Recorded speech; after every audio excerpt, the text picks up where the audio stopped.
My friends, the Lord is with you. Also with you. Thank you. A reading from the Holy Gospel according to Luke. Glory to you, Lord. The tax collectors and the sinners were all gathering around Jesus to listen to his teaching, at which the Pharisees and scribes murmured, "This one welcomes sinners and eats with them." Then Jesus addressed this parable to them. A man had 2 children. The younger of them said to their father, "Give me the share of the estate that is coming to me." So the father divided up the property. Some days later, the younger son gathered up his belongings and went off to a distant land. Here the son squandered all his money and inheritance on loose living. After spending everything he had, a great famine broke out over the land, and everyone, including the son, was in great need. So the son went to a landowner who sent him to a farm to take care of the pigs. The son longed to eat the husks that were fodder for the pigs, but no one made a move to give him anything. Coming to his senses, at last he said, "How many hired hands at my father's house have more than enough to eat? While here I am starving. I will break away and return home. I have sinned against God and against you. I no longer deserve to be called one of your children. Treat me like one of the hired hands." With that, the younger son set off for his home. While still a long way off, his father caught sight of his returning child and was deeply moved. The father ran up to meet him, threw his arms around him, and kissed him. The son said to him, "I have sinned against God and against you. I no longer deserve to be called one of your children." The father said to his workers, "Quick, bring out the finest robe and put it on this one. Put a ring on his fingers and shoes on his feet. Take the fatted calf and kill it. Let us celebrate, because this son of mine was dead and has come back to life. This one was lost and now is found." Then the celebration began. Meanwhile, the elder son was out on the land. Nearing the house, he heard the sound of music and dancing. He called one of the workers and asked, "What is the reason for this dancing and music?"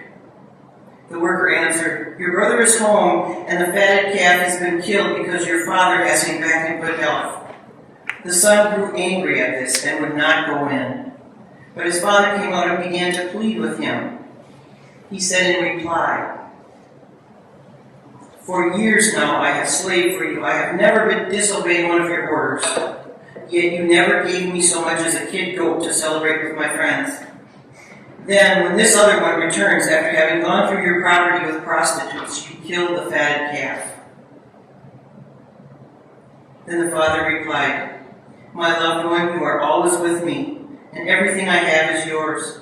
But we had to celebrate and rejoice. This brother of yours was dead and has come back to life. He was lost, and he is now found." Brothers and sisters, the Gospel of the Lord. Praise to you, Lord Jesus Christ. This is a problem. We have family discord. Have you ever heard of such a thing?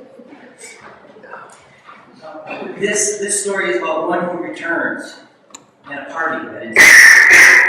When I talked about this gospel on Thursday, I said, just imagine if we were here, Joan and I were up here, and nobody came. It's just us. No music. No you, all of you, Marty, Sheila, Corinne, Joe, my mother, Julie, Tom. Nobody was here, just us. No party. Well, a little party. Joan and I could have a little party. But that being said, oftentimes we look at this gospel as a token story about justice and forgiveness, and I want to look a little bit differently at it tonight. This is a familiar story. It illustrates repentance, agape, and jealousy all at once. But just something that interested me is 3 times the word celebrate is mentioned in this story. The same word that we use at Mass each week, the same word we use on the altar, and we use it in this music, we celebrate. So we celebrate this brother's return home. Bring on the feast. The very word celebrate from its origin is a definition wrapped around ceremony, actually wrapped around Eucharist and attending and frequenting and being present to something. So what a perfect, appropriate word for what we do here. We are people of celebration. Now we know of the wandering son's sorrow and humility, and we know his hunger, so that may have been a factor too. We know the father's joy and gratitude. But what about this poor brother, the one who remained? He remained home, he remained faithful and dependable and available. Have any of you ever felt like you were the one, the designated daughter, the designated son, the one who remained home? I'm not going to ask for a show of hands because in case you're sitting next to your siblings, it just wouldn't be right. I'm just saying. They know, some of us know that feeling of the one who stayed behind. Can we relate to him? I think so. Or do we know of someone who's in the person of him who stayed home, who stayed at the Father's side? So let's look into the spirit of this brother. He remained, and all of the Father's resources were always at his disposal. They were there for him all along. He had the capacity to celebrate every day. He didn't go hungry. He didn't go wayward. He didn't get messed up. He was home, safe and sound and fed. Now just think about this for a minute. Do we wish to stop our celebration each week if somebody returns who's been away for a while? No, we wouldn't do that. Or if a new person enters our midst. I said on Thursday night, every time I look out from this spot and see a new face, or someone I haven't seen for a while, it fills me with joy. If there's someone here that I haven't met before, it means a great deal to me that you came to celebrate with us today. And if I haven't seen you for a while, it means a great deal to reacquaint ourselves and to see you again. So the prodigal son must have suddenly realized that he couldn't go on anymore. He lacked what he needed. He had no one. He must have recalled that someone who loved him was waiting for him. Someone who loved him deeply was still home. And that's a good thing for us to remember, that God is always waiting for us to come into the divine presence, to celebrate, worship, and at times to rest there. It's also good to remember how much we need each other, how interdependent we are, and how love awaits us and sustains us. Whether we're returning or we've been there all along, we can all dare to celebrate and be ever grateful for the fact that we are God's people. In this story, the father essentially gives up his authority and trades it in for the love of his child. If we look at justice and who's right, who's wrong, who's got points and who won and who lost, the father gives that up for the love and the longing of his child, not relinquishing his love for the other son, but celebrating with both at a feast of love, reconciliation, and forgiveness. Just imagine if there's only room for the very best, the most faithful and righteous ones in God's presence. Well, then the crucifixion itself may seem to have been for nothing. Then redemption isn't available to all. If the father in the story doesn't welcome home the hungry son, then it seems that sinners are not welcome at the banquet. So we come together each week to celebrate, together, to feast on the Lord's Supper.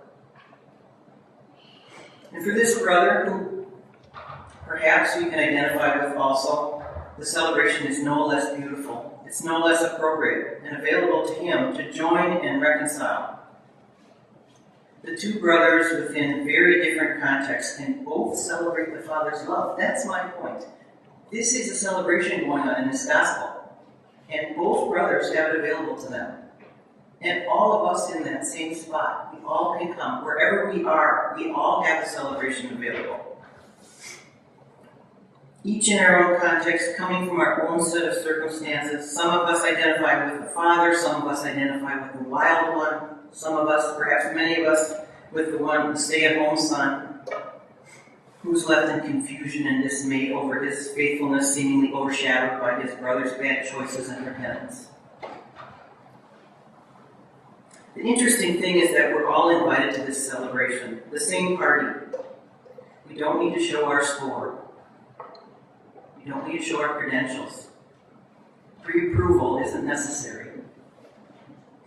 Some of us, including myself, love to compete. Anybody like to compete in here? I like to compete. However, this party, this celebration is not about competition. It's about love and unity and celebration. It's about celebrating our oneness despite our differences. Above all the themes of this story, to me, it's the intimate tale of us, of you and me, coming to this table to celebrate, to lean into our loving Creator, who always awaits us in whatever state we may be in, who meets us, robes us, puts shoes on our feet, and sets the finest table for us. We all belong here. Returning, staying, welcoming, we are all at home here, and we are all welcome to come to the banquet to celebrate at this table. And I'd like to just leave you with a thought about our God. It's something I read earlier in the week, and it kind of takes up that wholeness of God. Marty and Joan have talked often about how big is our God, how much is our God, and how forgiving. And this is a good illustration of how big our God really is. So this is a quote from a fellow by the name of Tom Mann. And he says, instead of picturing God as a medieval monarch on a marble throne, imagine God as the living awareness in the space between atoms, the so-called empty space that makes up about 99.99% of the universe. Thinking of God that way gets us past some of the great theological divides of the past.